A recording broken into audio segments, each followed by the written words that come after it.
Washington Wizards took on the Charlotte Hornets. It was Jordan's first game since he scored a career-low 6 points against the Indiana Pacers. And in the first quarter, it was soon clear there'd be no repeat performance. You know, so you're scoring 6 points, my career low. I'm pretty sure you guys are saying how old I was. McClure is fouled by Whitten. Jordan, 51 for Michael. Fans standing as a future Hall of Famer produces 51 in a comeback year. It's 2001 and Michael Jordan, now 38 years old, makes his return to the NBA. After dominating with the Chicago Bulls in the 90s, winning 6 championships and 5 MVPs, MJ retired for the second time in 1999.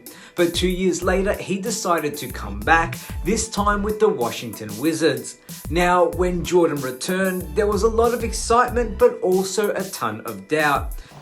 And you say, well, the young dogs are going to chase me around. Well, I'm not going to bark too far away from them either. You know, I'm not running from nobody. I think, if anything, it'd be a great challenge for me. You know, I'm not saying that I can take Kobe Bryant or I can take Tracy McGrady or, you know, you guys are the only ones saying that they can take me. All good and fine. You know, I'm pretty sure they're sitting back and welcoming the challenge. Guess what? I'm sitting back and welcoming the challenge too. So, I mean, I'm not walking in the dark here. I know what I'm capable of doing. I know what's going to be expected of me. I know everybody's putting my head on a block, and everybody's motivated to come out and play against me. Well, everybody was motivated to play against me when I left. So things hadn't changed since I've been gone. People were wondering if he could still perform at a high level. Could the greatest player of all time still compete in a league full of younger, more athletic players, especially given his age? Well, Jordan gave us the answer on December 29, 2001, when he dropped 51 points on the Charlotte Hornets. This wasn't just any game for Jordan. Just 2 days earlier, he had one of the worst performances of his career, scoring only 6 points against the Indiana Pacers. He'd never scored under 10. He went 866 consecutive games with at least 10 points until Thursday's game in Indiana. That was his career low, and naturally, the media had a field day with it, questioning whether he had finally lost a step. Was this the beginning of the end for Michael Jordan? But MJ had other plans. 2 days later, he came out on a mission. Against the Charlotte Hornets, Jordan played 38 minutes and absolutely torched them. He shot 21 for 38 from the field and 9 for 10 from the free throw line. By the time the game was over, Jordan had racked up 51 points, 7 rebounds, 4 assists and 3 steals with a team high of plus 24. This wasn't just a great performance for an aging player, this was a great performance, period. Let's break down some of those numbers. Jordan was shooting over 55% from the field. At 38 years old, he was no longer the high-flying dunker we saw in the Bulls days, but he didn't need to be. MJ had refined his game to a point where he could dominate from the mid-range with a pump fake, footwork, and unstoppable fadeaways. Even though he had lost a step physically, his basketball IQ and competitive spirit were still at their peak and enough to make up the difference. Wesley and a jump pass to McClure is fouled by Whitten. Jordan, 51 for Michael. I think that's what they were going for, and I think he'll probably come out of the game now. Man standing as a future Hall of Famer produces 51 in a comeback year. After the game, Jordan didn't hold back when it came to addressing his critics. In classic MJ fashion, he took a subtle jab at the media. I figured you guys would say that, you know, I've kind of lost whatever I gained, and, you know, so you're scoring 6 points, my career low. I'm pretty sure you guys are saying how old I was, and, you know, I wanted to certainly, you know, make a statement offensively, but most important, I wanted to get back on the winning track. He reminded everyone that even at age 38, he was still one of the best to ever do it. Think about it, 51 points at age 38. At that time, Jordan had become the oldest player in NBA history to score 50 or more points in a single game. And if you thought this was a once-off performance, think again. MJ followed up his 51-point explosion with a 45-point game against the New Jersey Nets in the very next matchup. Has 43 and will get 2 more free throws. And now has his second high-scoring game of the season. 45 points. This man was on a mission to prove that even in his late 30s, he was still capable of greatness. Now, let's not forget the context of this game. The Washington Wizards weren't exactly a powerhouse team. In fact, when Jordan joined them, the Wizards were coming off a miserable 1963 season. MJ didn't have the luxury of playing with a roster full of all-stars like he did in Chicago. He was sharing the court with guys like Kwame Brown and Chris Whitney, and it would be a stretch to say they were solid players, but they were definitely far from championship caliber teammates. Despite that, Jordan was determined to elevate the team, and he did just that. The Wizards improved to 37-45 by the end of the season, a significant turnaround from the previous campaign.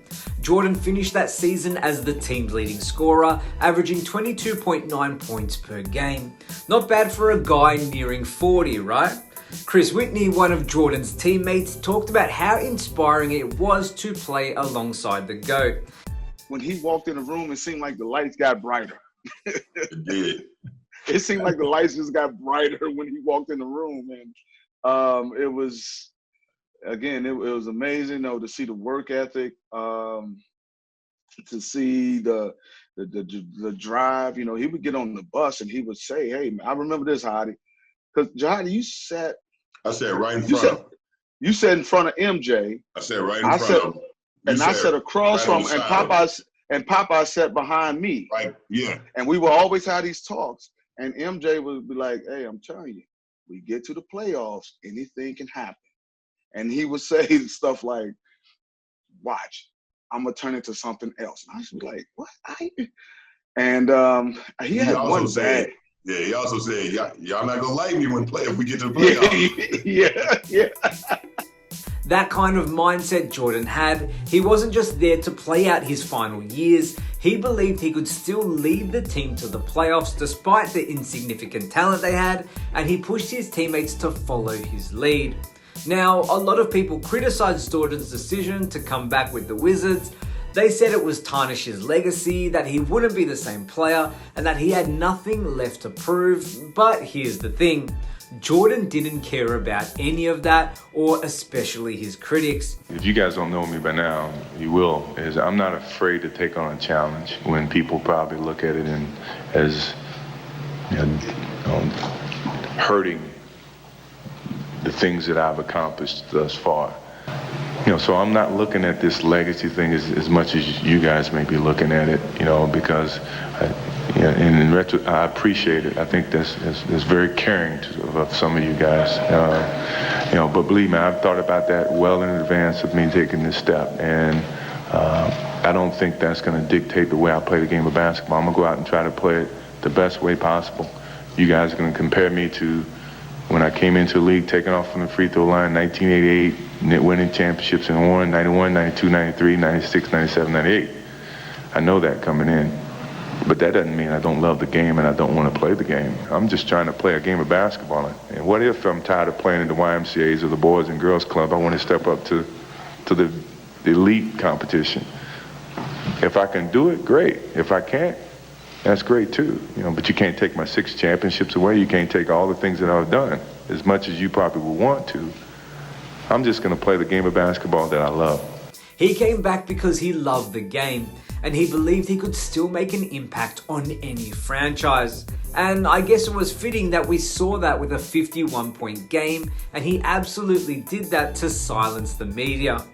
Was he the same player he was when he dominated in the 90s with the Bulls? No, but even a 38-year-old Jordan was better than most of the league at the time. His ability to adapt, to refine his game, and to lead by example was what made him so special. And that's why, even today, people still talk about MJ's time with the Wizards. In the end, Michael Jordan's 51-point game wasn't just about proving the doubters wrong, it was about showing the world that greatness isn't just about athleticism or youth. It's about heart, work ethic, and a relentless drive to succeed, no matter how many times people tell you you can't or second guess your age. So what do you guys think? Was MJ's time with the Wizards a success? And do you personally remember the 51-point performance?